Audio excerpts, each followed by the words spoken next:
Bienvenue sur Télé Antilles, les invités de Mike, le titre de cette émission réalisée par Peggy Ladéon, que nous saluons par la même occasion, assisté aujourd'hui donc par JP Jean-Pierre Montredon, que nous saluons également. Que vous soyez au Touquet dans le nord, que vous soyez donc à Lorient à l'ouest, que vous soyez donc à Saint-Louis, près de Mulhouse, je sais qu'on nous regarde donc vers là-bas, à l'est ou encore au sud à la Ciotat, soyez les bienvenus. Télé Antilles sur Free, le canal 932, sur Orange, le canal 398 et sur Bouygues, le canal 407. Une émission que vous pouvez également retrouver sur le Facebook de Télé Antilles, sur YouTube, également sur le réseau de Dailymotion. Vous êtes là, vous êtes avec nous, soyez les bienvenus. On est avec aujourd'hui un invité, un jeune invité, donc pour parler du pays, pour parler donc de tradition, pour parler de plein de choses. Il a donc un Facebook très regardé. Il est également donc sur YouTube. Il s'appelle Daoud, que je salue, à qui je dis bonjour. Bonjour Daoud, bienvenue. Bonjour. Merci pour l'invitation. Voilà, donc originaire, on peut le dire, hein, originaire donc de la Guadeloupe. Originaire de la Guadeloupe, oui, ouais. Effectivement. Oui. Donc né en métropole, originaire de la Guadeloupe. Oui, né en France. On est obligé de dire ça parce que j'ai l'impression que les codes ont changé, comme dirait notre ami Jean-François Saint-Louis. Le mot métropole, je l'aime pas trop. Ouais. Alors en France hexagonale. Voilà, on va dire en France hexagonale. Ouais. J'ai grandi en France et je vais aux Antilles régulièrement. J'ai profité des bonifiés. Ouais. Et oui, je suis originaire de la Guadeloupe. Ouais. D'accord. Pourquoi le mot métropole? Ça renvoie un peu aux temps sombres, enfin aux époques. Une période sombre. Très sombre. Ouais. On va en parler dans cette émission. Donc, y a pas de souci. Tu es très souvent donc sur les réseaux sociaux, on l'a dit, donc tu es sur YouTube, tu es d'ailleurs, tu as ta chaîne sur YouTube. Oui, j'ai ma chaîne YouTube, Daoud, elle s'appelle. Ouais. Mon Facebook aussi s'appelle Daoud. Daoud, donc D-A-O-U-D. D-A-O-U-D. Ouais. Voilà, tout simplement, on tape Daoud et puis on peut... Et on me trouve facilement. Qu'est-ce qui t'a entraîné à t'installer, à créer ta chaîne sur les différents réseaux sociaux? Non, c'est une simple envie. Ouais. Je voulais partager un peu ce que j'ai pu apprendre en tant qu'autodidacte, pardon. Ouais. Et mon contenu sur ma chaîne, je parle beaucoup de tradition. Moi, je pense qu'on va en parler. Ouais. Et je suis très critique sur la modernité. Et j'essaie de faire comprendre à mon humble niveau aux auditeurs pourquoi il est important et pourquoi même il est primordial de se rattacher à la tradition. Alors, autodidacte n'aimait pas la modernité, on est aux antipodes. Donc, quand on est autodidacte, forcément, on n'aime pas ce qui... On n'aime pas ce qui est quoi? Je ne sais pas ce qui est moderne. Donc, autodidacte, c'est celui qui apprend un peu tout seul. L'autodidacte, c'est celui qui est dans sa chambre, qui est entouré de bouquins et qui lit, oui. Ok. C'est un peu ça. L'école, quand même, pour un autodidacte, on a été bon à l'école ou alors Ah non, moi, je t'en porte à faux avec ce qu'on nous apprenait à l'école, depuis tout petit. Moi, je ne sais pas, peut-être... j'ai l'impression que je suis assez critique sur l'éducation nationale. Il y a une certaine manière de vouloir façonner les individus afin qu'ils s'imbriquent parfaitement dans cette société moderne que je critique beaucoup d'ailleurs sur ma chaîne YouTube. D'accord. Bon, là, je le dis avec mes mots. Bon, là, j'ai 35 ans. Ouais. Quand j'étais petit, j'avais pas les mêmes mots. Mais peut-être ma sensibilité, je ne sais pas, il y a un truc, j'accrochais pas à l'école. Très bien. Pourtant, j'ai sauté une classe, j'étais en avance. J'ai sauté une classe, élève doué, là. Et puis après, refus à partir de mi-collège, quatrième vers là. Bon. Ouais. Après, sans regret. Après, je me suis fait un peu, entre guillemets, tout seul. Les années puberté t'ont un petit peu dévié. Donc j'ai pas de très bons souvenirs de l'école, non. Du circuit scolaire. Et puis, c'est très formaté. Ouais. C'est très formaté. Donc voilà, mais aujourd'hui, donc, tu es père de famille, tes enfants, tu les enverras à l'école. Comment? Oui, mais je serai derrière. Je serai derrière, je les dirigerai vers, je crois que je vais en parler un peu plus tard dans... Alors aujourd'hui, on te reçoit pour la première fois sur Télé Antilles parce que c'est vrai, on laisse aussi la parole. Donc, je voudrais laisser la parole donc à la jeune génération. Donc, tu es né ici en France hexagonale. Donc voilà, parce que le mot métropole te dérange. On va parler donc de tradition. On va parler donc d'aliénation, l'aliénation donc de notre histoire. Tu estimes que notre histoire aujourd'hui est aliénée? Bon, en fait, l'aliénation, c'est un mot un peu fourre-tout. Ouais.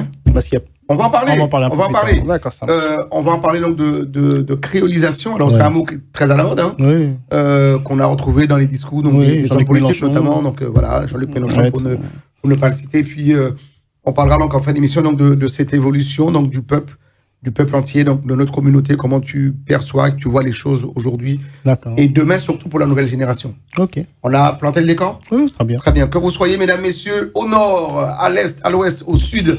Donc, de la France hexagonale, que vous soyez donc en Martinique, en Guadeloupe, en Guyane, à La Réunion ou encore en Corse, soyez les bienvenus. Vous êtes dans cette émission, les invités de Mike, réalisée par Peggy Ladéon, assistée aujourd'hui par Jean-Pierre Montredon. Nous sommes avec Daoud qui partage cette émission avec nous.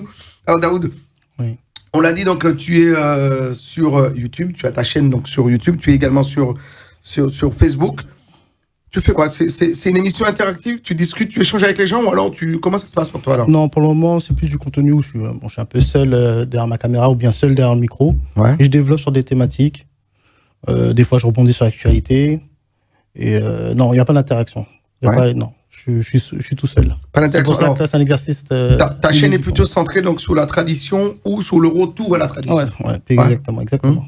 T'as pas peur qu'on dise, ouais, mais il est seul à jouer les narrateurs, il a un peu écrit, il n'a rien à dire, non? T'as pas peur on échange avec toi, t'envoies des messages? Oui, beaucoup. Interaction, tu réponds? à ce moment-là, oui, je réponds. Ouais. Bon, sur les...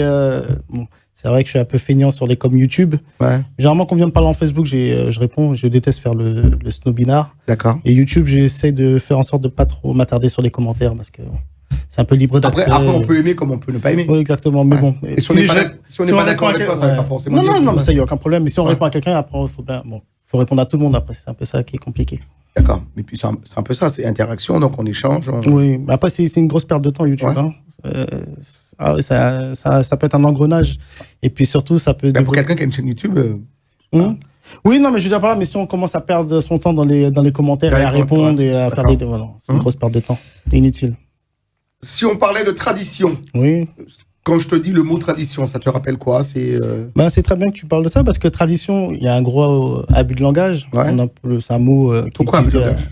Parce que généralement, même aux Antilles, on a tendance à parler de tradition. La tradition relève du spirituel. Ouais. D'accord, la tradition, étymologiquement parlant, renvoie à ce qui se transmet de génération en génération, et toujours avec cette dimension spirituelle. D'accord.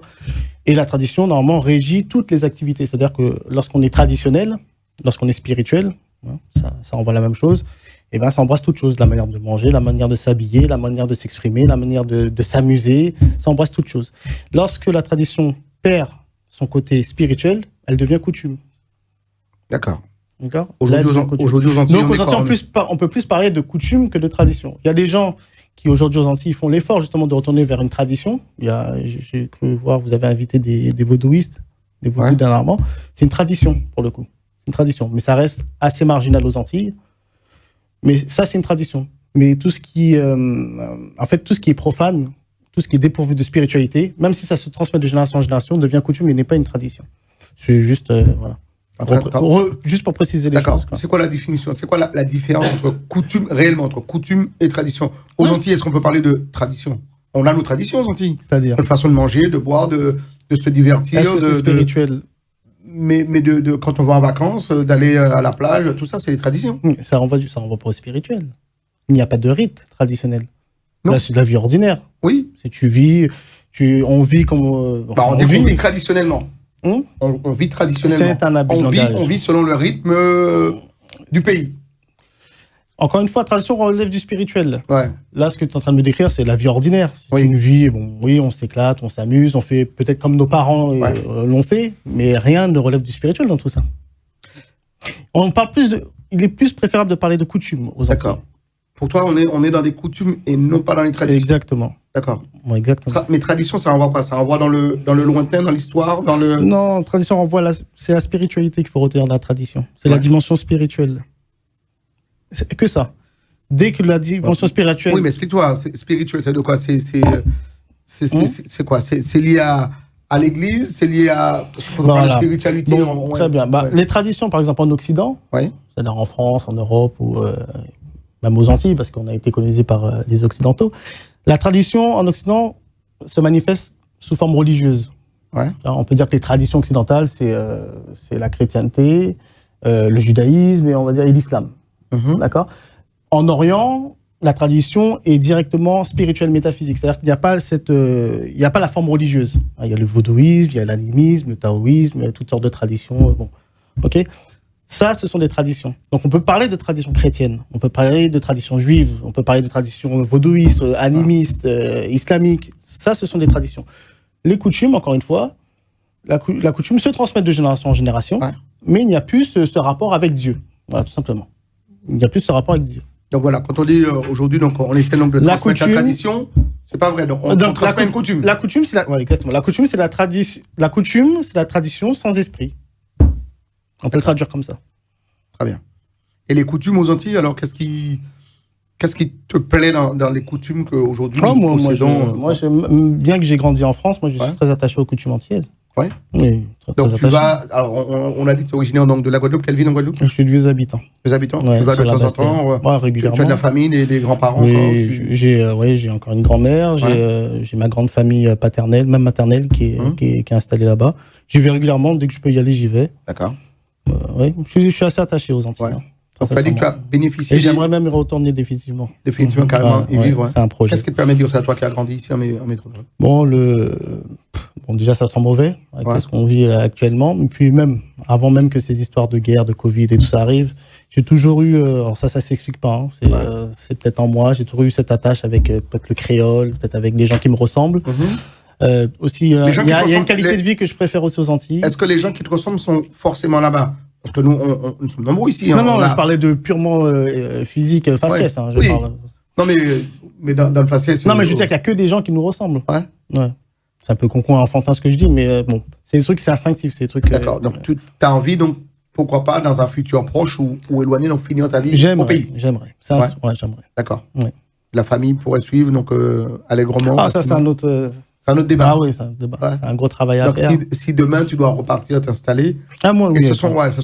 Il y a des choses que tu aimerais, donc, développer, faire au pays? Non, pas forcément, très sincèrement. Ouais. Pas forcément. Non, mais si tu pars, c'est bien dans un but bien défini.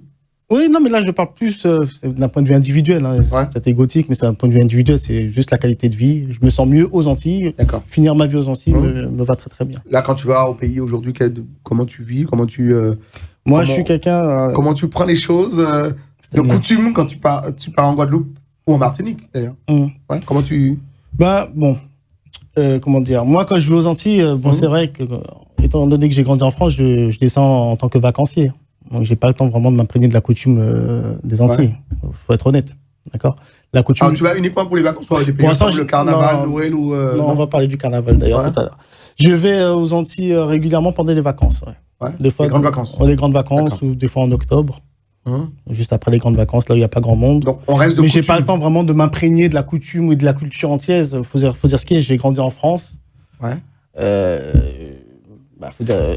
J'ai l'impression, alors on est là, hein, Daoud, on va en parler, on va en débattre. Enfin, voilà, je ne sais pas si débat il y aura, mais j'ai l'impression qu'aujourd'hui nous sommes, vous qui êtes nés dans cette France du métissage, donc de la créolisation, enfin, on en parlera tout à l'heure, mais vous voyez les choses, vous percevez les choses différemment que nous autres, que tes parents. Donc vous avez une autre approche donc de la vie.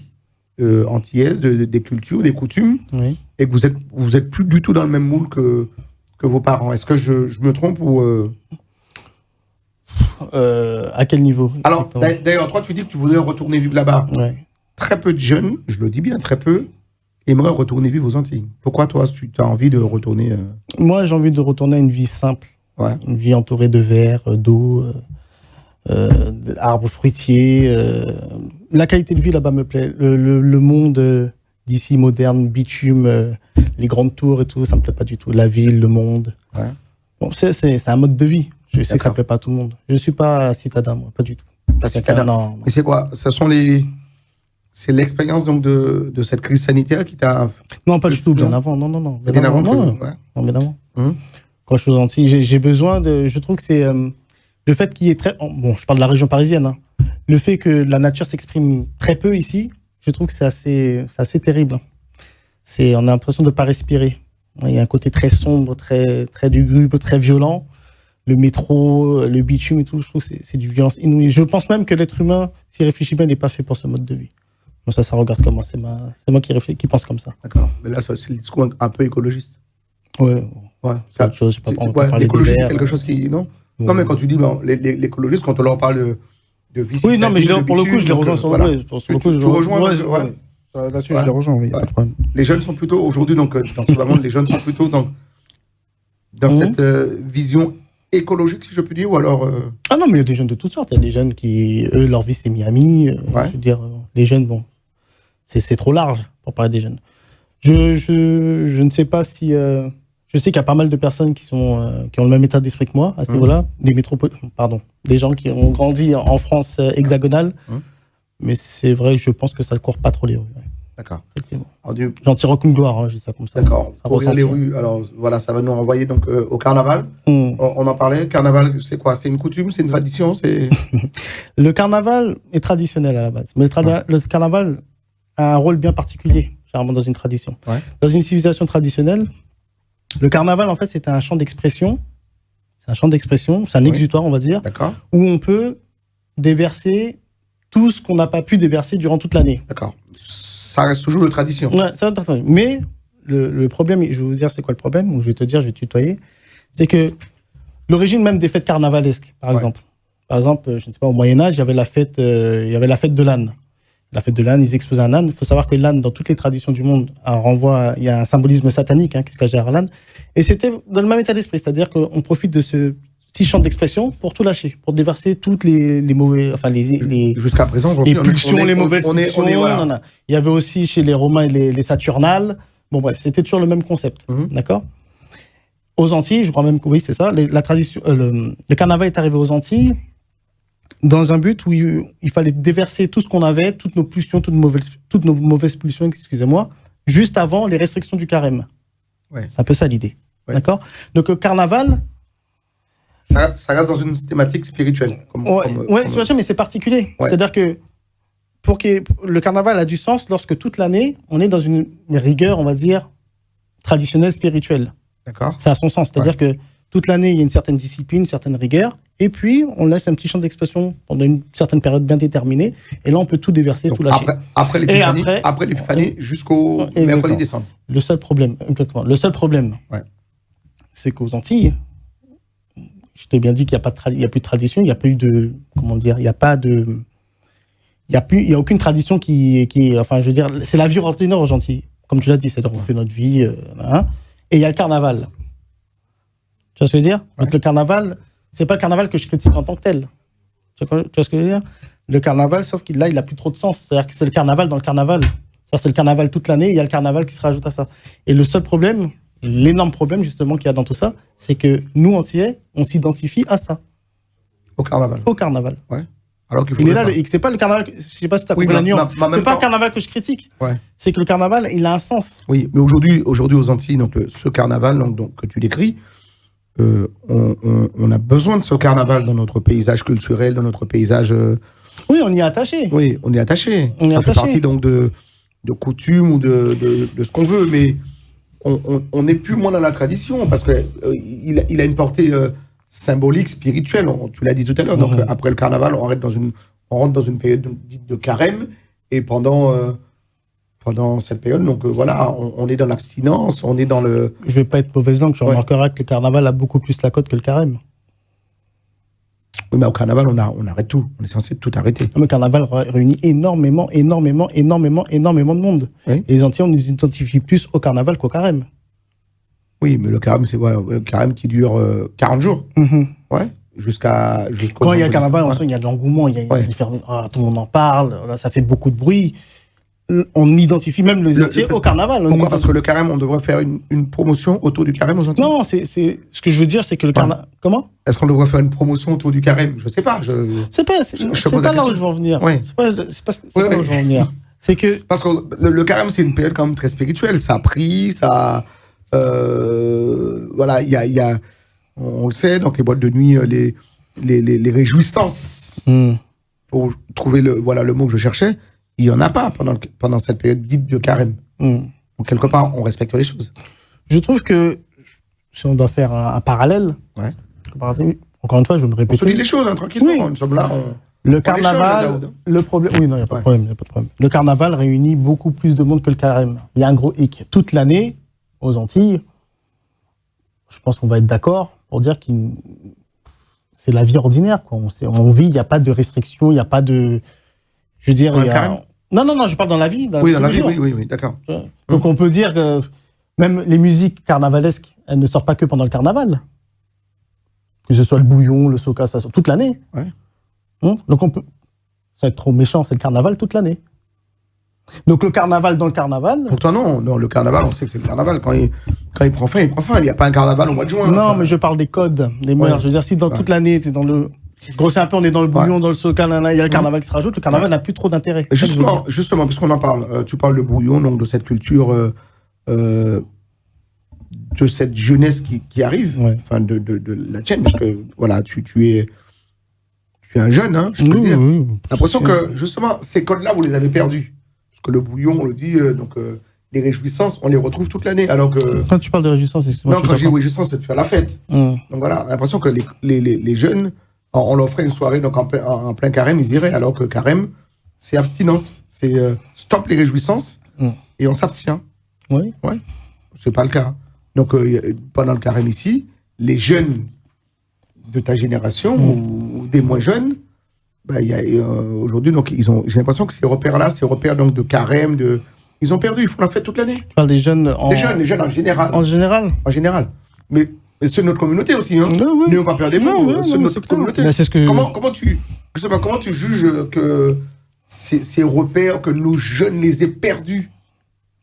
Que ce soit le carnaval comme le carême. Oui, le carême ou voilà. Donc, tu disais que le carême, il a moins de cotes.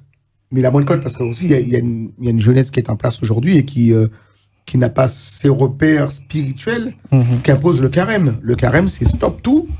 Ouais. Et les jeunes, l'impression que la fête, s'il y a la fête tous les week-ends, Oui. Moi, comment t'expliquer ça? Moi, depuis tout petit, j'ai jamais vu vraiment énormément d'engouement pour le carême, pour être honnête. Hein. Je connais, j'ai de la famille qui fait le carême. Ouais. Je l'en vois, il y a des Antillais qui sont très chrétiens, très...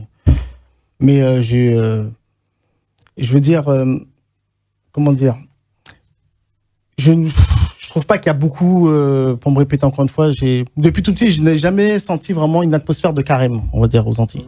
Très sincèrement. C'est dans des coins isolés, peut-être.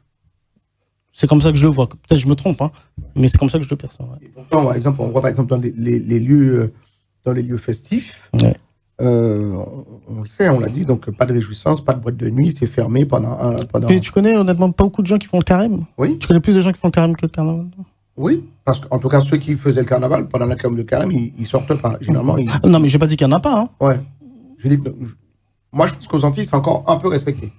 Contrairement à ce que nous voyons ici avec cette jeune génération dont tu fais partie, ici en métropole. J'ai l'impression que après cette période donc, du mercredi décembre, s'il y a des zouks, s'il y a des trucs, ils sont dedans, quoi. Les bouillons, les machins, les soirées X ou Y, machin, pyjama et autres, ils sont dedans.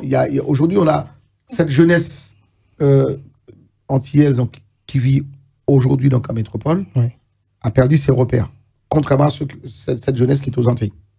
Bon, ben c'est tout à fait normal. Les gens qui vivent en France, je veux dire, ils sont très loin de cette réalité du carnaval et du carême. Mais pour revenir sur ce qu'on disait sur le... Après, on va changer de sujet, après, on ne peut pas qu'on tourne trop en rond là-dessus. Pour revenir sur le carnaval et le carême, lorsque je parle, encore une fois, le mot, ça va être redondant dans ma bouche, mais quand je parle de tradition, c'est toute l'année. Hein. Je ne parle pas du carême spécialement. C'est toute l'année, on est dans une... On va dire, on est traditionnel. Ensuite, il y a le carnaval. Ensuite, il y a le carême. Et après, on redevient traditionnel. Je veux dire, c'est pas vivre traditionnellement, c'est pas que le carême. D'accord. Est-ce que selon toi, il y a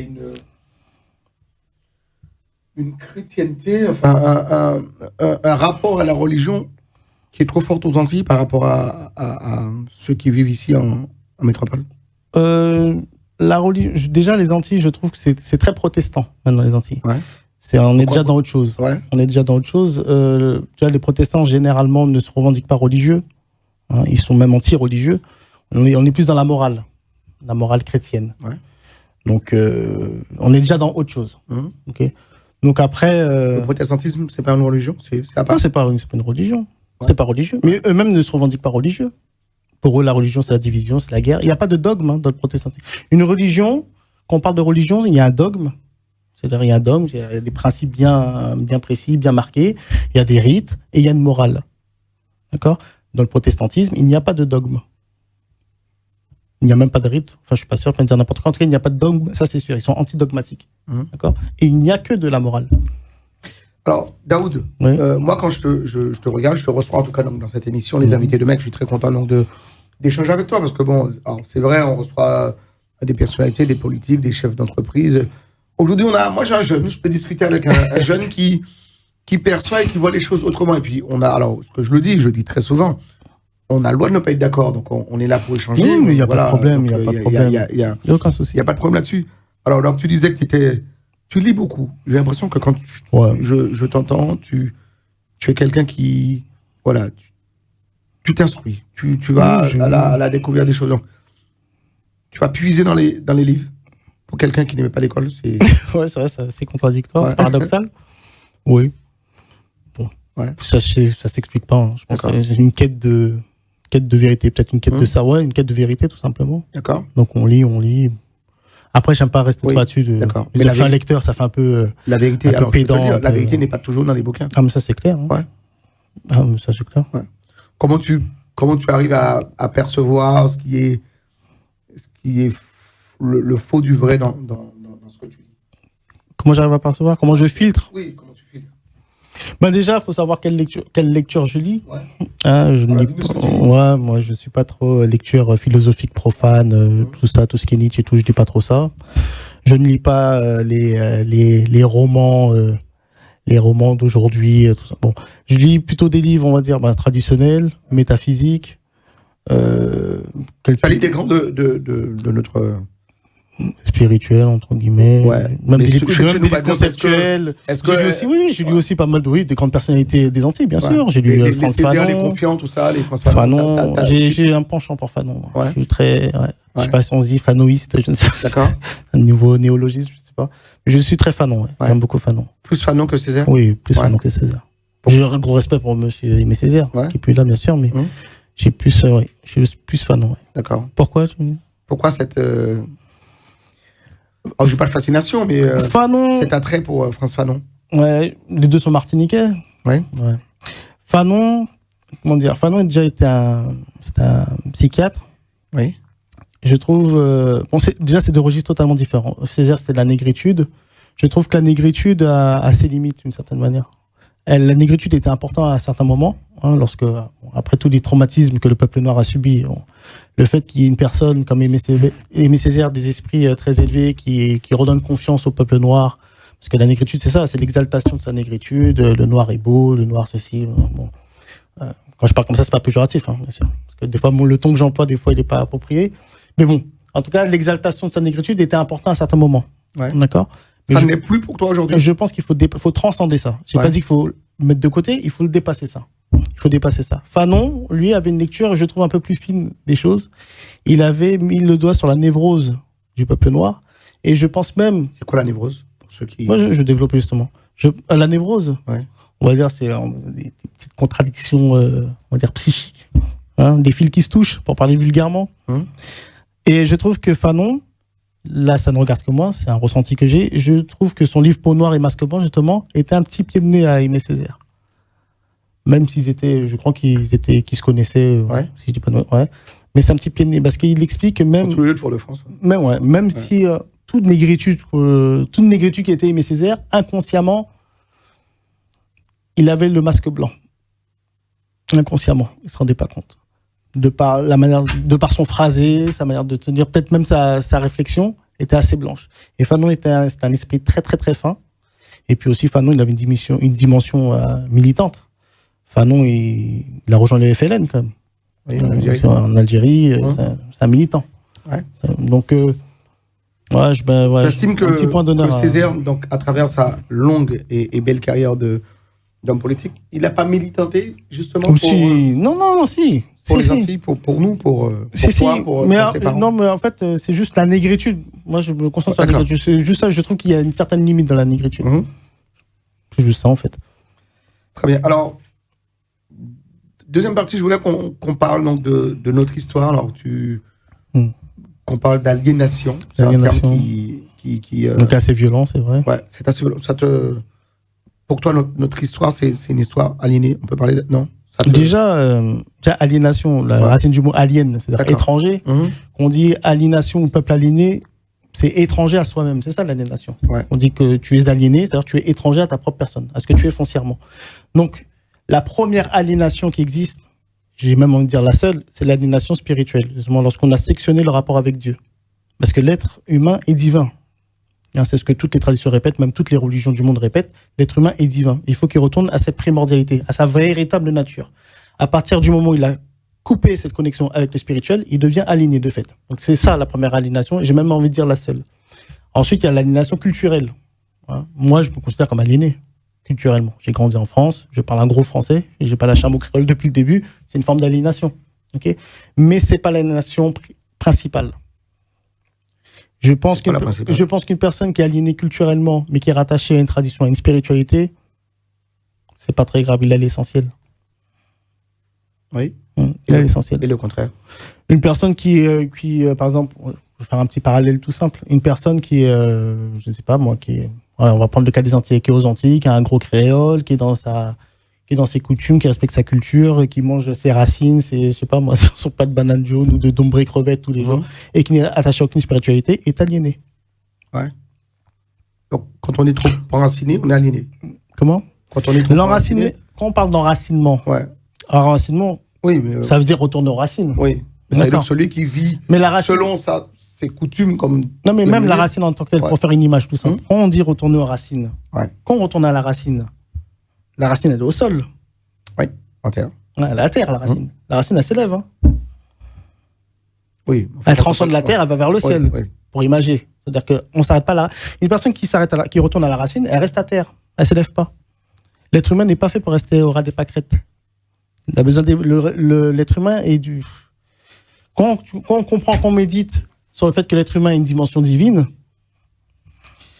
c'est lourd de sens quand même. Donc l'être humain n'est pas fait pour. Je vois, il y a des gens maintenant qui sont très attachés à une négritude, qui lèvent le poing toutes les 2 minutes, mais c'est une couleur de peau, la négritude. On n'est pas que noir, on est noir. Et on n'a pas à l'effacer, mais on n'est pas que ça. On est beaucoup plus que ça. Ouais, c'est-à-dire on est des êtres divins. On n'est pas des bêtes, on n'est pas des animaux. On n'est pas des animaux.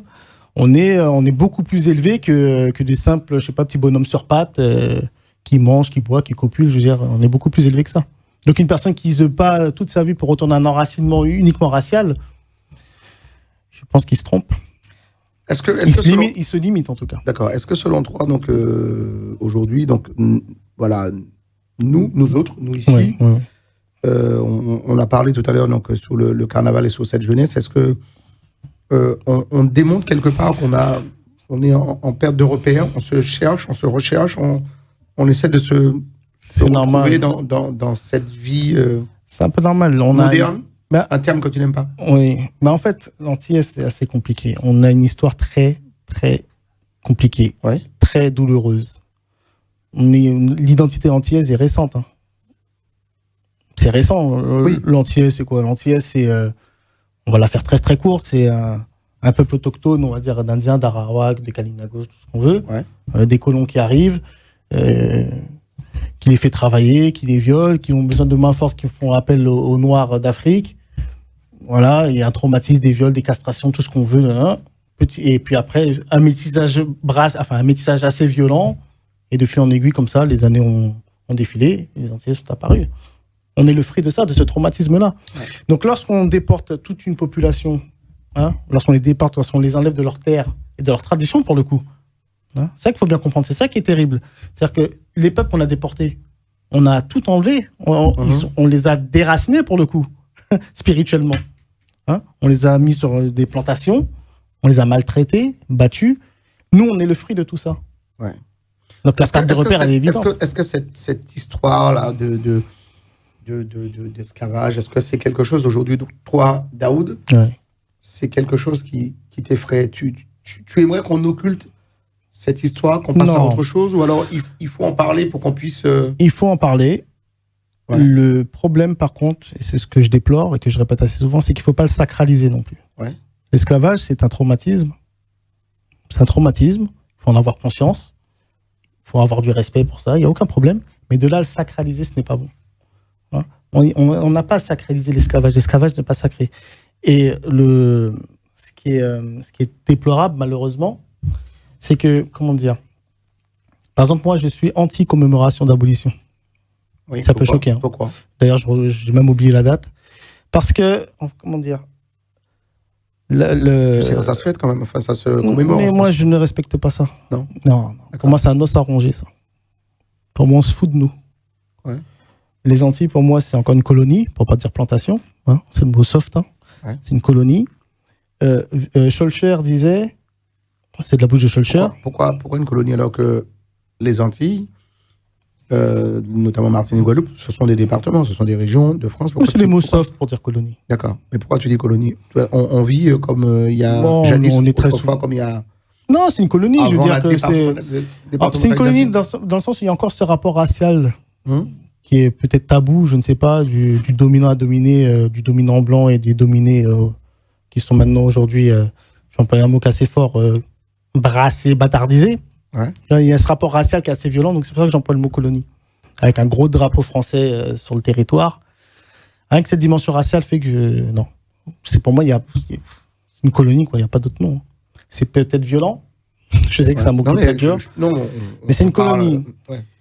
Schulcher, pour revenir sur ce que je disais, Victor Schulcher, il disait que il ne faut pas que l'esclavage s'arrête d'une certaine manière, mais il faut qu'il change de forme. Garder toujours le même schéma du dominant à dominer, sauf enlever les coups de fouet, les chaînes et tout. Donc selon toi, on est toujours aux Antilles, on est toujours dominé aujourd'hui. Bien sûr. On est sous une domination française. Mais bien sûr. Comment t'expliques que par exemple en Martinique, 2% de la population qu'on appelle les béquets détiennent quasiment toute l'économie de l'île. C'est quoi ça? Béquet qui est descendant d'esclavagistes. Ouais. C'est quoi? C'est le même schéma qui a perduré.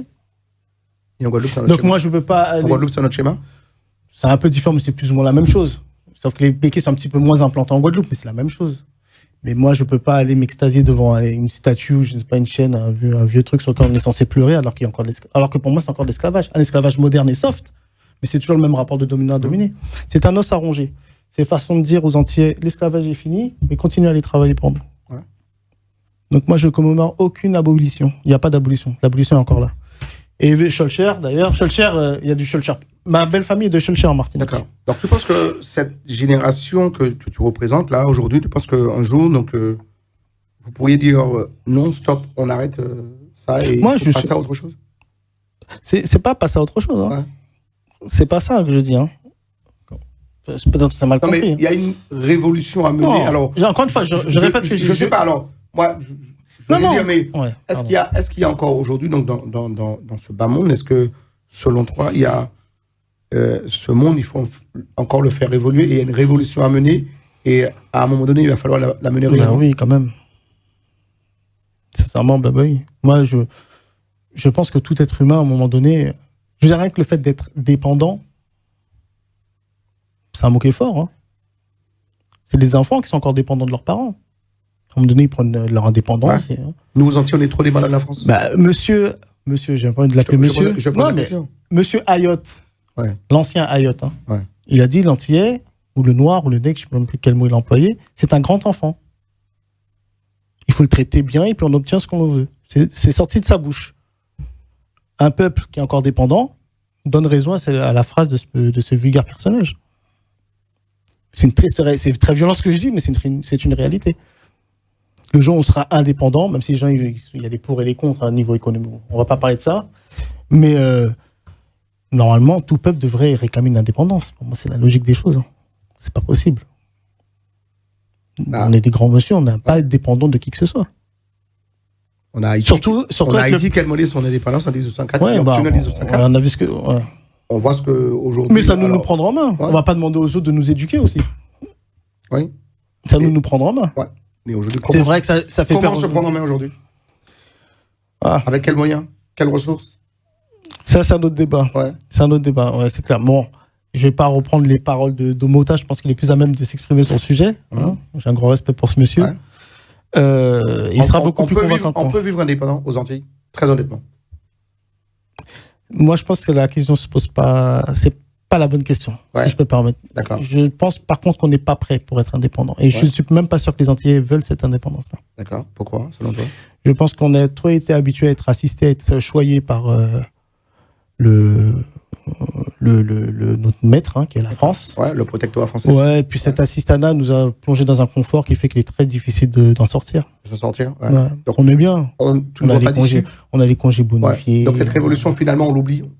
Oui, on l'oublie par le carnaval, justement. Ouais. On l'oublie par, par le carnaval, par le bouillon, par toutes sortes de, de la fête. Ce sont des réjouissances qui nous permettent donc aujourd'hui. Mais bien sûr. C'est ça? Mais bien sûr. Ouais. L'Antillais, quand tu dis l'Antillais, tu retiens quoi? Quand les gens parlent des Antillais, par contre, on est déterminé. On nous identifie à quoi? La fête? La fête, à Francky Vincent. Ouais. C'est ça l'Antillais. Mais pourquoi il y a cette volonté de nous maintenir là-dedans? C'est justement pour ne pas prendre cette indépendance. Continuez à zouker, continuez à danser, continuez. Restez là-dedans. On veut vous voir que là-dedans. Ouais. Ça nous va très bien. Accra, Boudin. Oui, Accra, Boudin. Ouais. Ça nous ressemble. Ah oui. C'est terrible. Hein. Qu'est-ce qui a éveillé ta conscience, toi, jeune Guadeloupéen, vivant en France hexagonale, donc c'est quoi? C'est cette double culture qui t'a un jour qui a dit bon voilà, on va opposer le pour et le contre. Pourquoi on est comme ça? Oui, en fait. On te sent amer. Oui, parce que c'est vrai. Même si je suis violent dans mes propos par moment, les gens ils peuvent le percevoir comme ça. Ouais. Mais j'ai une très grosse attache aux Antilles. Ouais. Je sais comment on est perçu. Bien qu'elle ne soit pas indépendante. Voilà, exactement. Ouais. Et c'est moi quand je vais aux Antilles, bien que j'aime énormément les Antilles, j'ai les poings très souvent serrés. Je vois des choses. C'est difficile. Hein. J'ai vu des choses devant mes yeux. Il y a un rapport qui est très violent là-bas. Le rapport racial, encore une fois. Attention, pas d'amalgame. Hein. Il y a des blancs pays que je dissocie des béquets. Il n'y a aucun problème. Hein. Il y a des blancs qui sont tout aussi, même plus guadeloupéens que moi. Il n'y a aucun problème. C'est pas... Mais il y a un rapport.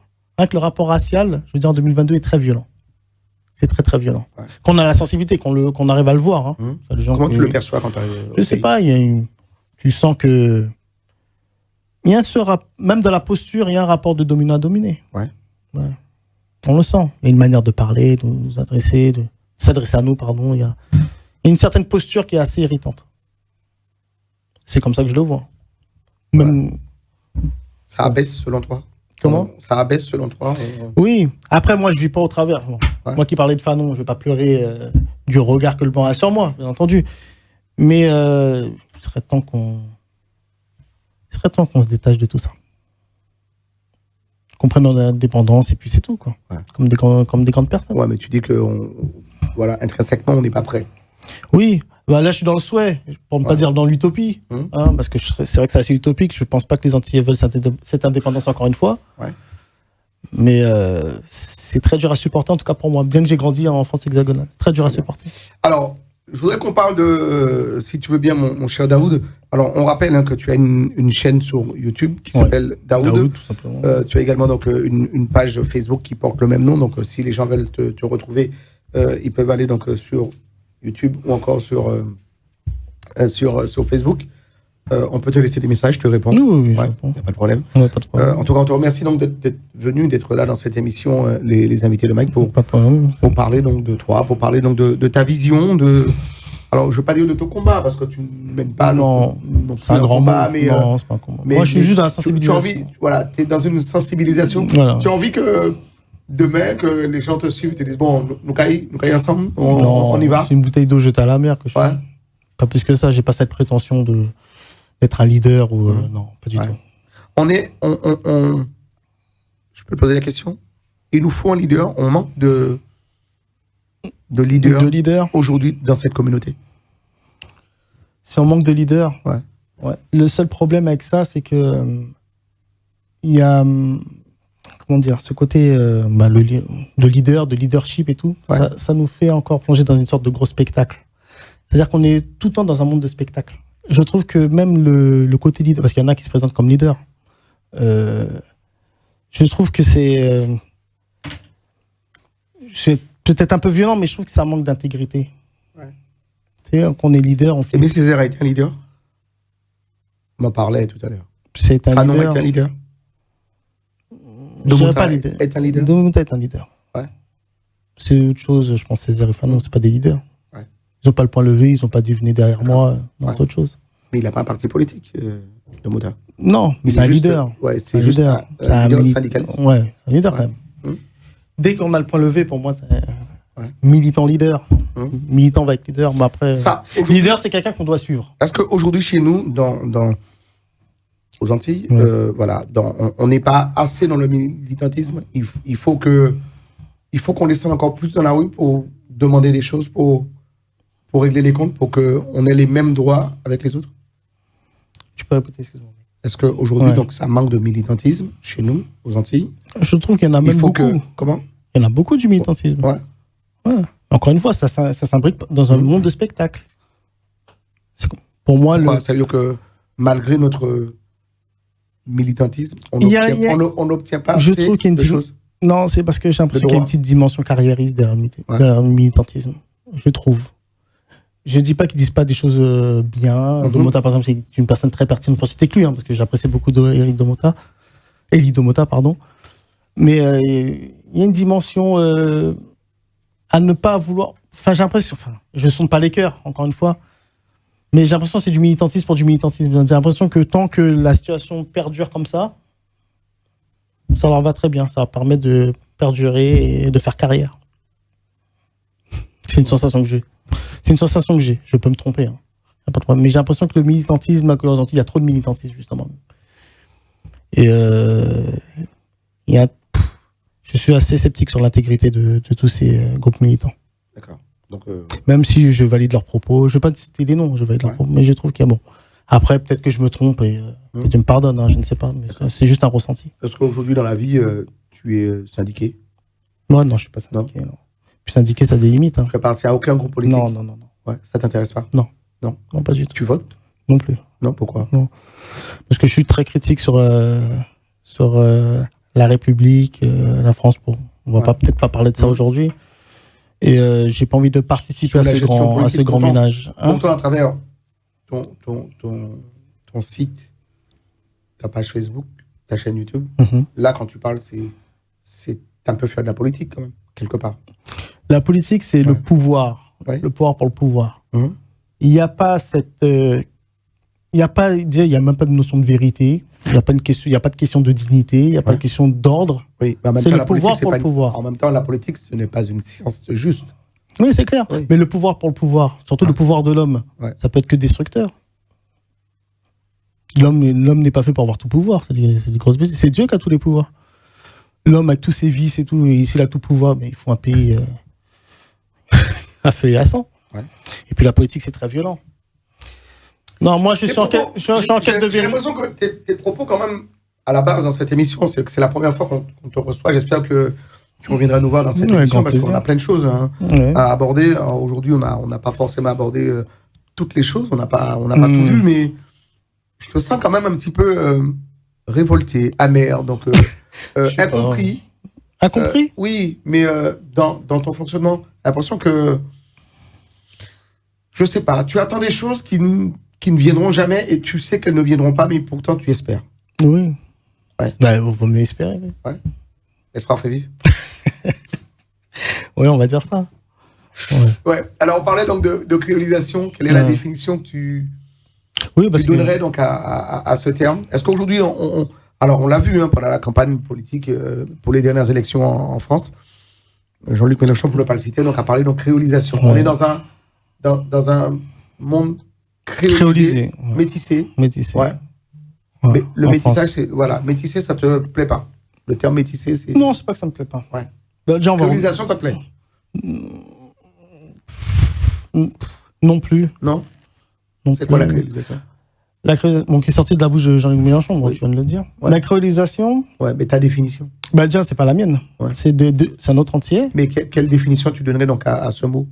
Oui, c'est un grand brassage ethnique. Ouais. C'est ça la créolisation. Mais la créolisation, c'est sorti de la bouche de monsieur Édouard Glissant en premier, qui est un Martiniquais lui aussi. Oui. Il a dit d'ailleurs, il lui a juste ce titre. D'accord. Et lui, le terme. Ouais. Et lui, il était justement, Édouard Glissant était contre la vision d'Aimé Césaire, qui lui défendait la négritude, donc la race unique, seule. Et pour Édouard Glissant, pour lui, la race unique, je crois que c'est son terme, tue, parce qu'elle s'oppose à tous les autres. Et Édouard Glissant, lui, était plus pour le rhizome, c'est-à-dire une sorte de racine qui prolifère, qui se multiplie, qui va vers les autres racines, sans jamais perdre sa racine initiale. J'avoue, c'est assez ambigu. Et là, malheureusement, dans toute cette créolisation, et ben encore une fois, le fait de brasser un peuple, les races originelles disparaissent. D'accord. Et lorsqu'on parle de race... Mais en même temps, on dit qu'il n'y a qu'une race, c'est la race humaine. Non, il y a plusieurs races, il y a une seule espèce. L'espèce humaine qui est constituée de plusieurs races. Oui. Nous sommes tous des hommes, qu'on soit noir, blanc, jaune. L'espèce humaine qui est constituée de plusieurs races. C'est comme il y a je compare pas les chiens avec les êtres humains. Les chiens, le chien, et dans le chien, tu as le bull terrier, et puis tu as toutes les races de chiens. Tu as le caniche. Voilà. La race canine. Exactement. Et oui, pour revenir sur la créolisation, ce qui est terrible dans le brassage ethnique, c'est qu'on perd non seulement la race, mais en plus de ça aussi le bagage, encore une fois, traditionnel et spirituel des races en question. Parce que chaque race, en fait, est reliée à sa propre tradition, à la base. Est-ce que la France est un pays créolisé, selon vous? Oui, totalement. Non, pas la France. En tout cas, la région parisienne, déjà, elle l'est. Elle va devenir de plus en plus créolisée. Et ce qui est triste, c'est que le mot créolisation, quand on dit créolisation, on entend le mot créole. On entend le mot créole, on est d'accord. On parle de créolisation lorsque il y a perte de repères. On en a parlé. Oui, on en a parlé. Donc, créolisation, c'est-à-dire métissage. Métissage, c'est-à-dire c'est une unité qui est difficile à déterminer, qu'on est métissé, concrètement. Étant donné qu'on est moitié. Vous voyez ce que je veux dire? Donc, ça renvoie à notre... un petit peu de... Exactement. Donc, ça renvoie à notre réalité à nous. L'identité antillaise. C'est quoi l'identité antillaise? Comment tu la définirais, toi, justement? Étant donné qu'il n'y a plus de rapport, justement, avec cette spiritualité dont on parlait au tout début. Mais elle y est quand même. Il y a un protestantisme qui est là. D'accord. Je viens de dire, c'est même mieux que rien. Et puis, c'est tout. Et puis, après, on a affaire à un peuple brassé, c'est-à-dire qui est clairement perte de repères.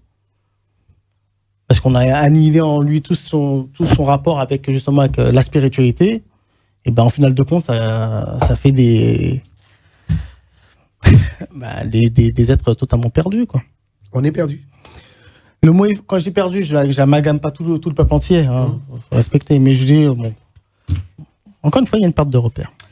Comment tu perçois, donc justement, toi qui es né ici en France hexagonale, comment tu perçois l'évolution de notre peuple? On peut parler de peuple quand on parle des Antillais, des Guyanais, bien sûr.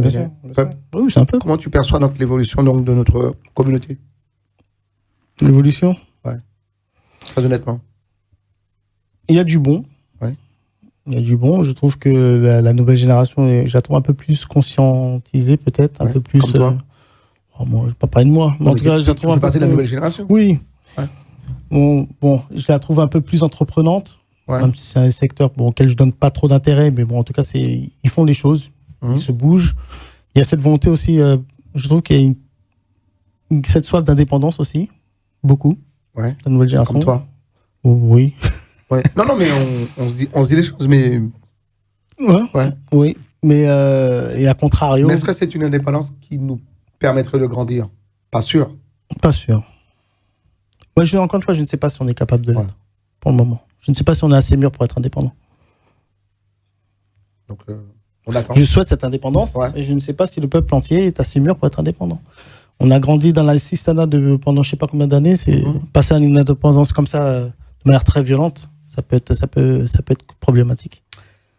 Daoud, notre invité aujourd'hui, mesdames, messieurs, dans cette émission, Les Invités de Mike, une émission réalisée donc par Peggy Ladéon, assistée par Jean-Pierre Ontredon, que nous saluons également donc, au passage, une émission qui sera complètement digitalisée, donc montée, arrangée par Jean-François Saint-Louis, que on salue également au passage, que vous soyez donc au Touquet. On a salué donc les habitants du Touquet dans le nord, l'Orient, Saint-Louis, près de Mulhouse, et La Ciotat. Donc on a balayé la France donc en haut, en bas, donc et en travers.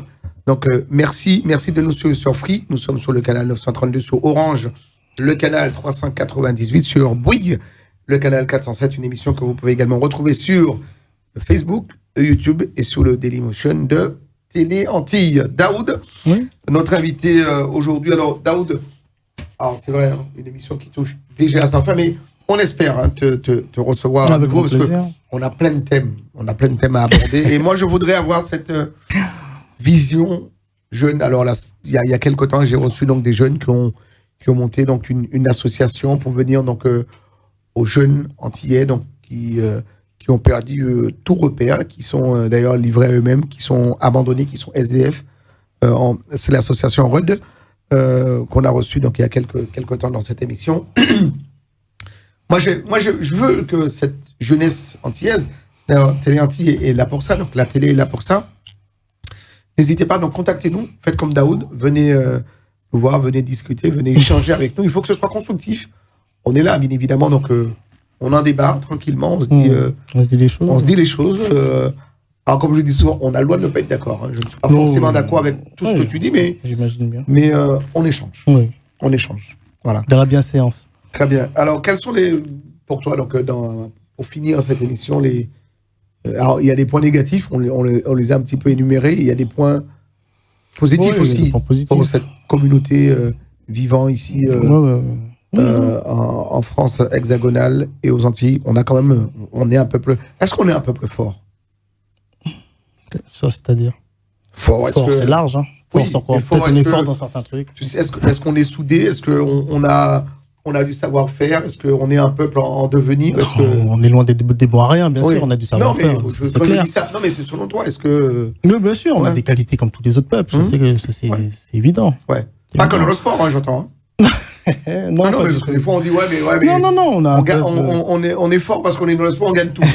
Eh bien, est-ce que la communauté, il y a des très grands artistes, des très grands artisans, des très grands Est-ce qu'on est en place? Est-ce qu'il y a une belle représentativité? Ah, ça c'est un peu différent. Ouais. Tu parles en France? Voilà, en général. Mais pour parler de notre communauté, est-ce que on est assez visible? Mais pourquoi chercher la visibilité? Non, mais quand je dis visible, c'est la représentativité. Est-ce qu'aujourd'hui, donc, on peut avoir des compatriotes à tout niveau, dans les directions, dans les banques, est-ce qu'aujourd'hui, on est en place pour être... Voilà, alors, on a eu des postes, ministre, visiblement, ça ne dure pas très longtemps. Est-ce qu'on peut être représenté au plus haut niveau donc, de la sphère étatique? Française. Pourquoi cette volonté de vouloir être représenté par la France, par la République française? Pourquoi cette volonté d'être représenté par... Oui, mais pourquoi pas nous? Les autres le sont. Pourquoi pas depuis tout à l'heure, j'essaie de dire, il faut justement s'extirper de tout ça. Ouais. Pourquoi? Parce que c'est être ministre ou être je sais pas, on a déjà des députés parce que là c'est la Constitution qui le veut. Mais qu'on ait des ministres aussi au gouvernement, pardon. Mais pourquoi chercher cette représentation à tout prix? C'est peau noire et masque blanc de France Fanon, ça? Non, mais là aussi, ça peut aussi accentuer la représentativité. Enfin, je veux dire par là, je taquine un peu, mais je veux dire par là, il faut s'extirper de tout ça. Ouais. Pour moi, quand je parle d'indépendance, il faut sortir de ce système. Un communautaire ministre, ça ne te plaît pas? Ministre de qui? Ministre français? De la République française? Ouais. Non, ça ne me plaît pas. Un entier là-dedans, non, ça ne me plaît pas. Pourquoi? Mais on n'a pas de gouvernement, donc... Eh bien, il ne faut pas y participer. Pourquoi? Bon, je vais être critique aussi sur... je suis assez critique sur la République, et là, je vais parler un peu trop longtemps, et je pense qu'on est en fin d'émission, donc je pense que peut-être la prochaine fois, si Dieu veut. Mais faut être logique.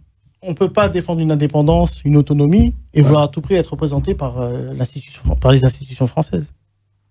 C'est un non-sens total. D'accord, c'est ta vision.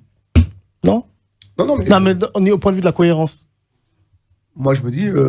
Si moi, je veux être indépendant, je veux être souverain de mon pays, je veux un pays souverain. Je ne peux pas vouloir être représenté dans... Enfin, je ne sais pas. D'accord. Et bon, tu conduis une voiture. Oui, tu ne l'as pas construite, tu l'as conduite alors que c'est quelqu'un d'autre qui l'a... Donc, oui, mais pour revenir sur... Regarde. Oui, on va se répéter, hein. Ouais. On va se répéter. Ouais. Si tu veux... C'est comme si tu me dis, je dois porter que les vêtements que moi j'ai... Non, c'est pas ça. On va faire le... À un moment donné, politiquement, ce sont des hommes et des femmes et des hommes donc, qui prennent des décisions et qui proposent des idées, des textes, des lois pour une France dans les 10, 20, 30 prochaines années. Et moi, je trouverais logique qu'il y ait des personnes de la communauté qui y participent. On va se répéter, hein. Mais bon. J'ai compris ton positionnement. Très bien. Faut sortir de ce système. Ouais. Complètement. Totalement. Ouais. Mais en même temps, mais faut sortir de cette plante.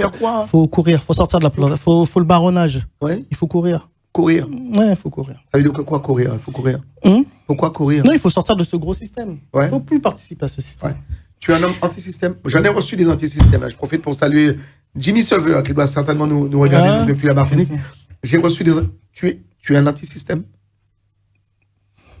C'est un mot qui est fort. Je suis très critique sur le système français, effectivement.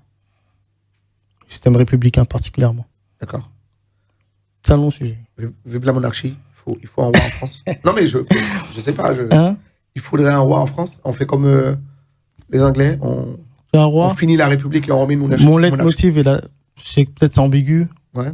Depuis tard, je parle de tradition. Mon leitmotiv, c'est ça. Ce serait ça. Vivre sous obédience d'une élite traditionnelle. Ouais. Et avec un pouvoir qui légifère au nom de cette élite traditionnelle, c'est ça qui me convient. D'accord. C'est-à-dire vivre selon des principes sacrés, avec une élite politique ou royale, tout ce qu'on veut, qui légifère au nom des principes sacrés. Très bien. Mais même les en dehors de ça, pour moi, c'est le chaos. Mais même les monarchies, elles ont un gouvernement. Oui, ça c'est clair.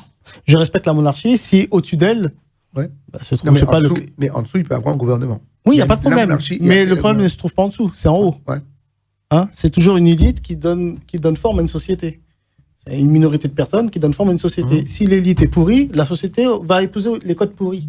Donc si l'élite, par contre, est spirituelle et traditionnelle, je vais respecter cette monarchie, si elle-même est soumise à cette élite. Merci beaucoup, Daoud, d'être venu dans cette émission, les invités de Mike, mesdames, messieurs. Donc Daoud, notre invité aujourd'hui, donc voilà, jeune antillais, on peut le dire, jeune antillais, né ici en métropole, avec une vision...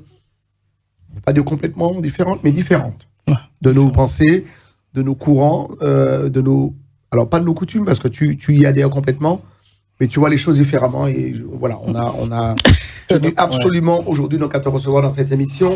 On te retrouve sur ta chaîne YouTube, donc Daoud, ou encore sur ton Facebook qui porte le même nom. À très vite, mesdames, messieurs, sur Télé Antilles pour d'autres aventures, une émission réalisée donc par Peggy Ladéon, que nous remercions, assistée par Jean-Pierre Montredon. À très vite sur Télé Antilles. Vous le savez, notre devise, faut pas nous l'arracher, c'est de rester plus près de vous. Merci Daoud. Merci à vous.